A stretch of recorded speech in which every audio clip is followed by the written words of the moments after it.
साल 1991 का दौर था। भारत कर्ज में डूबा हुआ था। विदेशी आयात का पैसा चुकाने का महज 20 दिनों का बिल रह गया था। भारत की स्थिति डामाडोल थी, लेकिन एक पगड़ी वाले वित्त मंत्री को देश का खजाना सौंप दिया गया। खजाना खाली था, लेकिन उसने कुछ ऐसा कमाल किया कि पूरे देश की तकदीर और तस्वीर बदल गई। सरदार कितना असरदार हो सकता है, आज इस पर चर्चा करेंगे। क्यों करेंगे, मैं आपको बताऊंगा। नमस्कार, लिबरल टाइम में आप सभी का स्वागत है। मैं हूं आर मोहन तिवारी। आज सरदारों पर चर्चा होगी। सरदार कितने असरदार हैं देश में, इस पर भी चर्चा करेंगे। क्यों करेंगे? क्योंकि कांग्रेस नेता राहुल गांधी ने अमेरिका में एक ऐसा बयान दे दिया है जिसमें देश के सरदारों की स्थिति पर कई बड़े सवाल खड़े कर दिए हैं। लेकिन राहुल गांधी को बताएंगे कि भारत में सिखों की स्थिति क्या है। शायद राहुल गांधी अभी उतने परिपक्व नहीं हो पाए हैं, शायद वक्त उन्हें और भी चाहिए।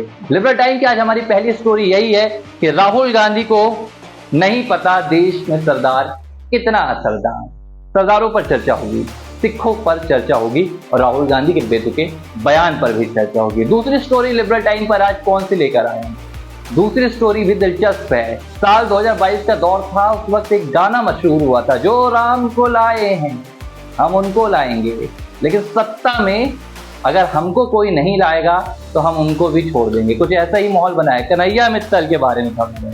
कांग्रेस में जाने का मन बना लिया था, अभी यूटर्न ले लिया है। क्यों लिया है, चर्चा करेंगे। तीसरी खबर क्या है?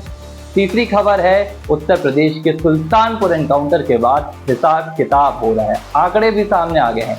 एनकाउंटर में कितने लोगों की जान गई, मरने वाला कौन था, मुठभेड़ में कौन सी जाति के लोग मारे गए, पूरा हिसाब लेकर फटाफट जुड़ जाइए मेरे यानी कि आर मोहन तिवारी के साथ लिबरल टाइम के खास शो में। राहुल गांधी नेता प्रतिपक्ष, 2024 का चुनाव। भैया इतिहास में ऐसा चुनाव नहीं देखा गया। 2 बार की पूर्ण बहुमत की सत्तारूढ़ सरकार को कमजोर कर रख दिया राहुल गांधी ने। तारीफ हुई, पूरे देश ने यह बात मानी भी। राहुल गांधी को कहा गया कि राहुल गांधी तो अब नरेंद्र मोदी के टक्कर के हो गए हैं, निसंदेह हो गए होंगे। लेकिन बात अगर की जाए कि राहुल गांधी की समझ कितनी परिपक्व हुई है, राहुल गांधी को देश की कितनी जानकारी हो गई है, तो कहीं ना कहीं कहानी अभी डामाडोल नजर आ रही है। अमेरिका के दौरे पर गए हैं राहुल गांधी, विदेशी जमीन पर हैं, सरकार पर हमले बोल रहे हैं। बोलिए, अधिकार है आपका।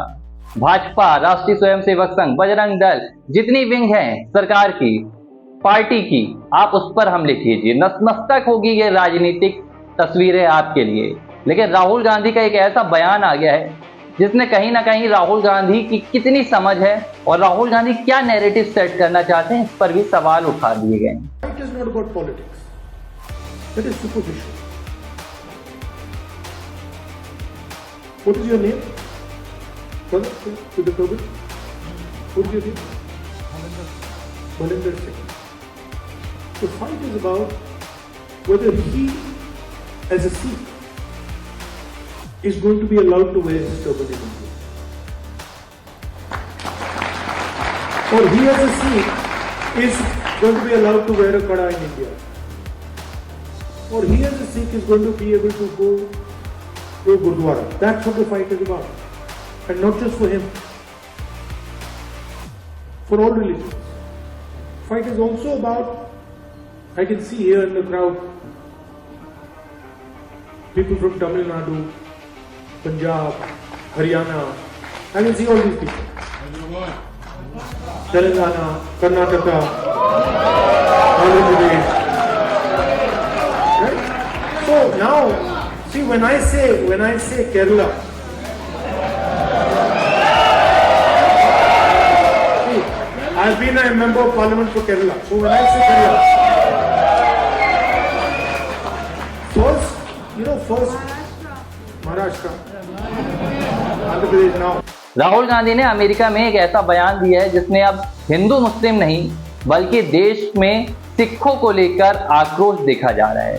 सिख समुदाय में राहुल गांधी के इस बयान के बाद जबरदस्त रोष देखा जा रहा है और मामला तो यहां तक पहुंच गया कि अब कहा जा रहा है कि राहुल गांधी को जरूरत पड़ी तो कोर्ट में भी घसीटेंगे, लेकिन नाक रगड़वाएंगे। क्या कहा है राहुल गांधी? अमेरिका में मौजूद थे, लगातार भाषणबाजी कर रहे हैं, अलग अलग कार्यक्रम में जा रहे हैं।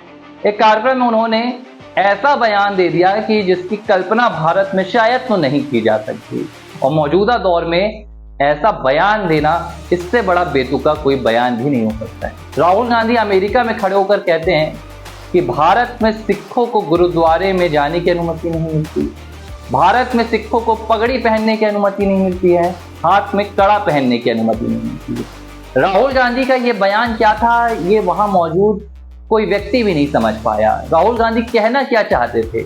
राहुल गांधी क्या ये बताना चाहते थे कि भारत में जो सिख समुदाय है वो कहीं ना कहीं संघर्ष कर रहा है, अपने अधिकारों की लड़ाई लड़ रहा है, या भारत में सिख समुदाय के साथ जो बर्ताव सही तरीके से होना चाहिए वो भारत के लोग नहीं कर रहे हैं? आखिर राहुल गांधी कौन सी छवि विदेशी जमीन पर जाकर भारत के सिख समुदाय के प्रति दिखाना चाहते थे? शायद वो स्पष्ट नहीं कर पाए हैं, लेकिन उनके बयान ने ये कहीं ना कहीं स्पष्ट कर दिया है कि राहुल की समझ अभी परिपक्व नहीं हुई है और राहुल को नहीं पता कि भारत में सरदार कितने असरदार हैं। लेकिन हम राहुल गांधी को बताएंगे। राहुल गांधी ने अमेरिकी जमीन पर यह तो कह दिया कि भारत में सिखों को पगड़ी पहनने की अनुमति नहीं मिलती है, भारत में सिखों को हाथों में कड़ा पहनने की अनुमति नहीं मिलती है, गुरुद्वारे में जाने की अनुमति नहीं मिलती है। लेकिन ये राहुल गांधी ही हैं जो शायद ये भूल गए कि ये भारत के सिख ही हैं जिन्हें इतने अधिकार दिए गए हैं, जो भारत के सबसे, यानी कि मैं कहूं कि जो भारत की मेजोरिटी है हिंदू, उन्हें भी इतने अधिकार नहीं दिए गए हैं। अगर आप फ्लाइट में जाते हैं तो आप कोई भी नुकीली वस्तु अपने साथ नहीं रख सकते हैं, लेकिन भारत देश में भारत का संविधान और भारत का कानून सिख समुदाय का कितना सम्मान करता है, सिख समुदाय के अधिकारों की कितनी रक्षा करता है, इसकी वानगी आपको पता चलेगी।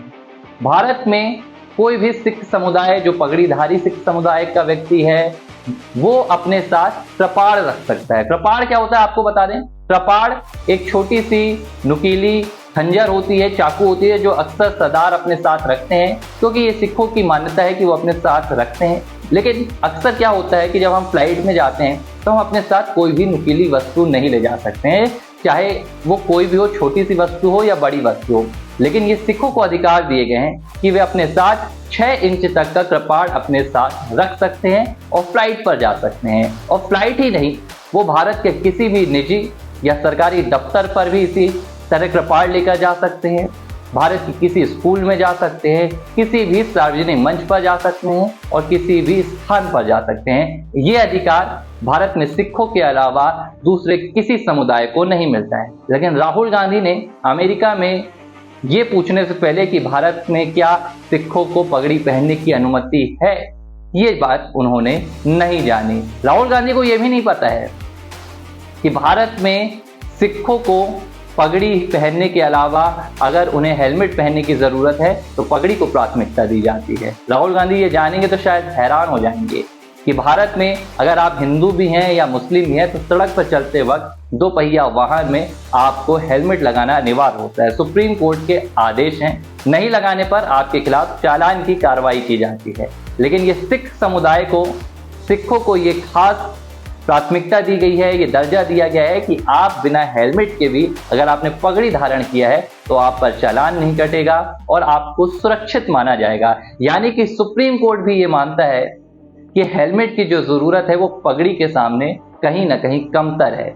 ये बात शायद राहुल गांधी को नहीं पता। यहाँ तक कि भारतीय सेना में कई नियम होते हैं, अनुशासन होता है, आपको छोटे बाल रखने रहते हैं, आप वहां पर दाढ़ी नहीं रख सकते, आप बड़ी बड़ी मूछें जरूर रख सकते हैं, लेकिन आपको दाढ़ी और बड़े बाल की अनुमति नहीं होती है। लेकिन सिख समुदाय भारतीय सेना में भी पगड़ी के साथ देश की सरहदों की रक्षा करता है, ये उन्हें विशेष प्राथमिकता और विशेष अधिकार दिया गया है। लेकिन राहुल गांधी को शायद ये बात भी नहीं मालूम होगी।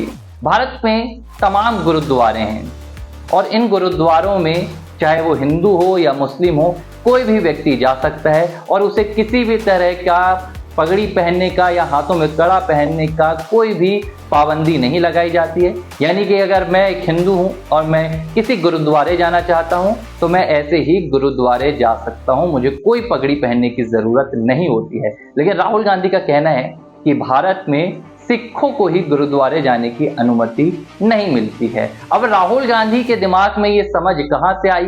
राहुल गांधी ने भारत के वो कौन से गुरुद्वारे की तस्वीर देखी है जहां उन्हें नजर आया कि सिखों को ही गुरुद्वारे जाने नहीं मिलता है। भारत का राष्ट्रगान जब आप सुनते हैं तो एक पंक्ति वहां पर निकल कर आती है जिसमें पंजाब शब्द का जिक्र होता है। मैं राष्ट्रगान नहीं गा सकता हूं, राष्ट्रगान के बोल भी मैं समझता हूं कि इस वक्त लेना कहीं ना कहीं राष्ट्रगान के सम्मान के प्रति सही नहीं होगा, इसलिए मैं आपको बता रहा हूं कि भारत के राष्ट्रगान में भी पंजाब का जिक्र होता है और जब पंजाब का जिक्र होता है तो सिखों की ताकत और सरदारों का असरदार होना बताया जाता है। लेकिन राहुल गांधी ये कहते हुए भूल गए, शायद उन्हें याद नहीं था कि जब 1991 के दौर में भारत का खजाना खाली हो गया था तब भारत को आर्थिक स्थिति से उबारने वाले एक सिख ही थे जिनका नाम पूर्व प्रधानमंत्री और तब के वित्त मंत्री सरदार मनमोहन सिंह था। लेकिन राहुल गांधी अमेरिकी जमीन पर बता रहे हैं कि भारत में सिखों के साथ निर्दयता हो रही है, भारत में सिखों को उनके अधिकारों से वंचित रखा जा रहा है। लेकिन अपने ही पार्टी के पूर्व प्रधानमंत्री की वो तस्वीर शायद राहुल गांधी भूल गए जब एक सिख व्यक्ति के हाथों में इस देश के पूरी सत्ता की और पूरे देश की बागडोर सौंपी गई थी। वो मनमोहन सिंह थे, वो सरदार मनमोहन सिंह थे। लेकिन राहुल गांधी अमेरिका जाते हैं, इंग्लैंड जाते हैं या दूसरे देश जाते हैं तो वो सब कुछ भूल जाते हैं। जो राहुल गांधी पिछले 3 से 4 महीनों में भारत में एक विपक्ष के मजबूत नेता की तस्वीर बनाते हुए नजर आ रहे थे, अब अमेरिका जाकर फिर अपनी पप्पू वाली छवि को कहीं ना कहीं न्योता दे आ चुके हैं। अब राहुल गांधी के इस बयान पर भारतीय जनता पार्टी के तमाम सिख नेताओं ने तीखी प्रतिक्रिया जाहिर की है। उन्होंने ये भी कह दिया है कि हम राहुल गांधी को कोर्ट तक घसीटेंगे, राहुल गांधी बस भारत एक बार वापस लौट जाएंगे। भारतीय जनता पार्टी के केंद्रीय मंत्री हरदीप सिंह पुरी, रवनीश सिंह बिट्टू, तमाम नेताओं ने राहुल गांधी के खिलाफ उनके इस बयान को लेकर जमकर भर्त्सना की है और एक बार फिर से राहुल गांधी अपनी पुरानी छवि की ओर बढ़ते हुए नजर आ रहे हैं।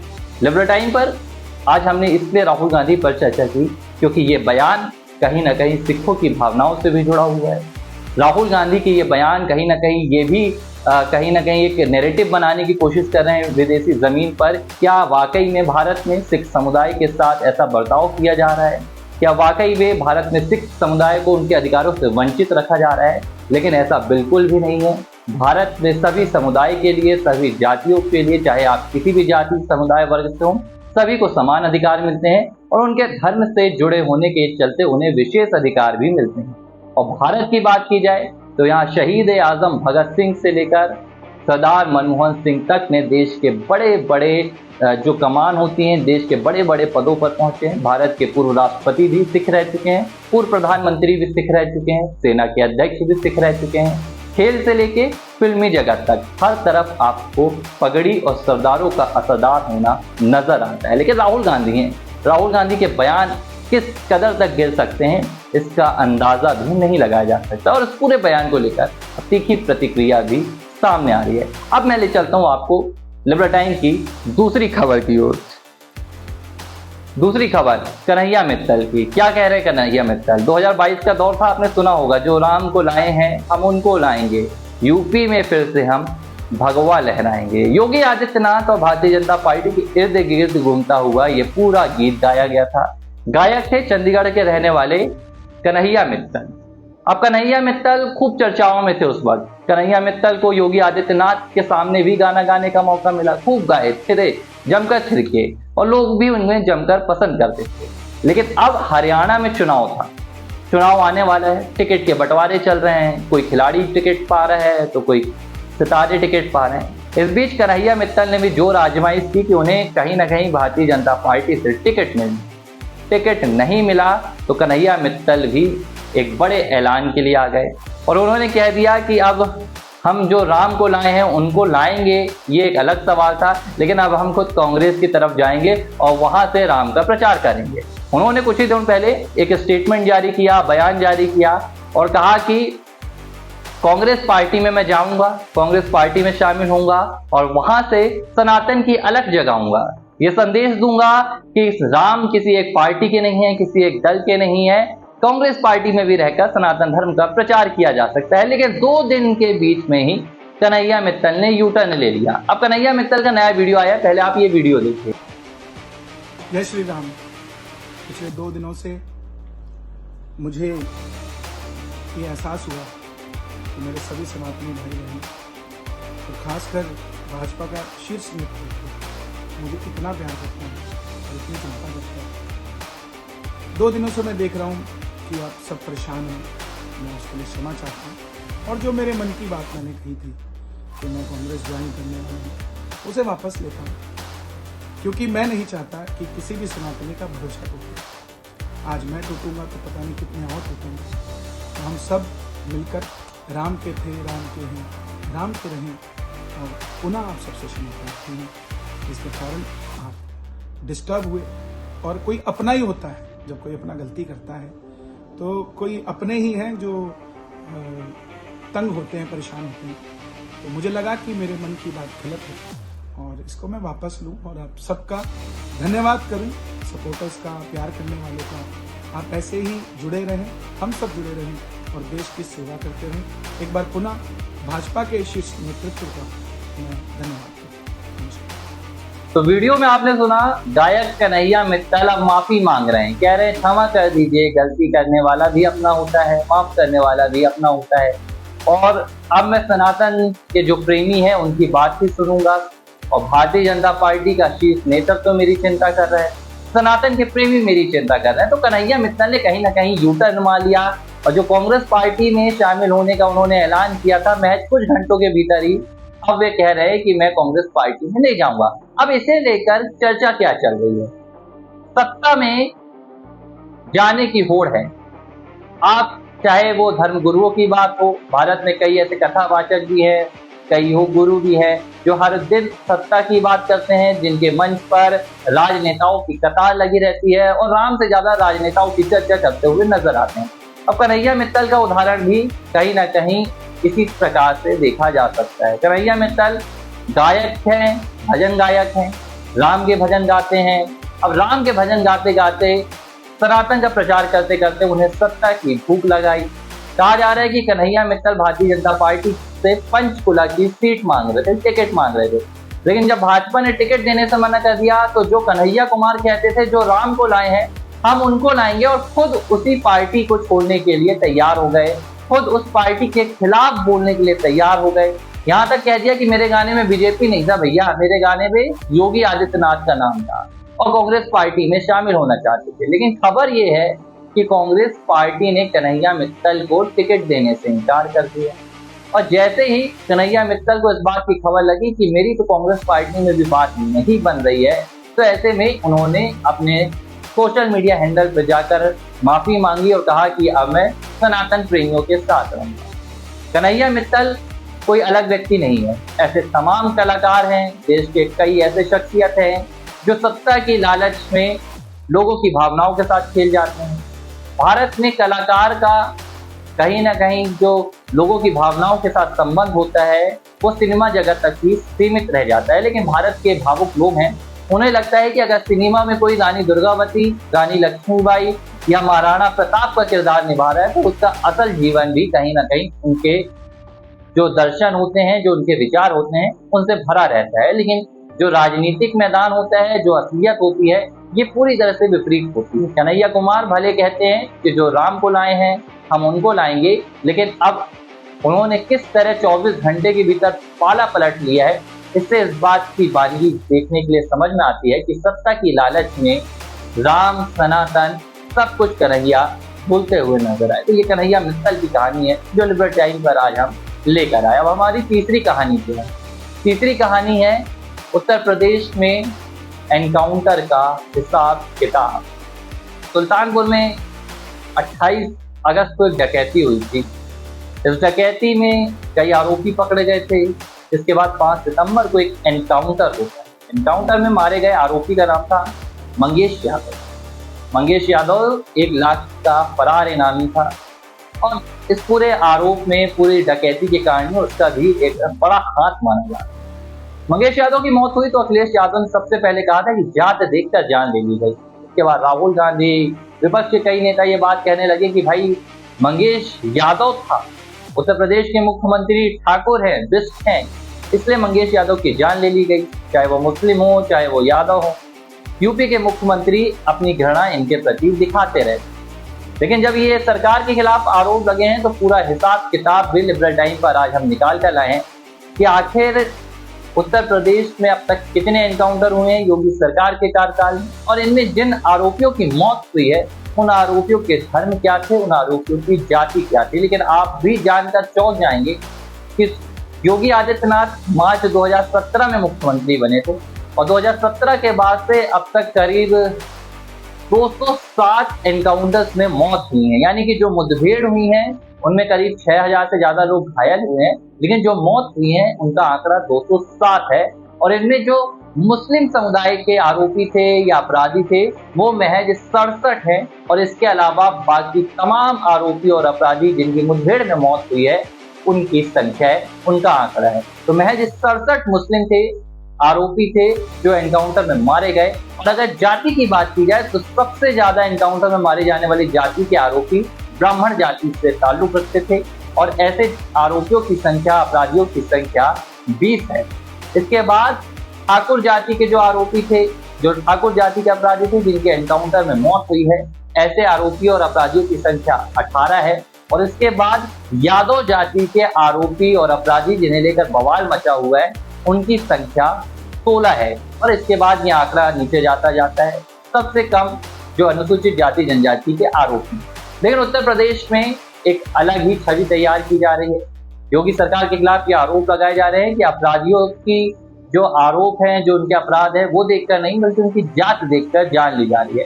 लेकिन इन सबके बीच ये आंकड़े आए हैं और ये आंकड़े गवाही दे रहे हैं कि अपराधी का जात से, धर्म से कोई ताल्लुकात नहीं होता है। अपराधी की जात ही अपराध होती है और उसका कारनामा ही उसका धर्म। उत्तर प्रदेश की योगी सरकार भले ही एनकाउंटर्स को लेकर कटघरे में खड़ी हुई नजर आ रही है, लेकिन इन आंकड़ों ने गवाही दे दी है कि शायद जिनका एनकाउंटर हुआ है उनकी जाति धर्म न देखकर प्रदेश की जनता उनके कर्म देखती तो शायद ये आरोप योगी सरकार पर विपक्ष के नेता या दूसरे लोग नहीं लगाते। तो लिबरल टाइम पर ये तमाम वो स्टोरीज थी जो आज हम आपके लिए लेकर आए थे। इसी तरह हर रोज आपसे मुलाकात होगी और दिलचस्प खबरें आपके लिए लेकर आएंगे। तब तक के लिए देखते रहिए लिबरल टीवी।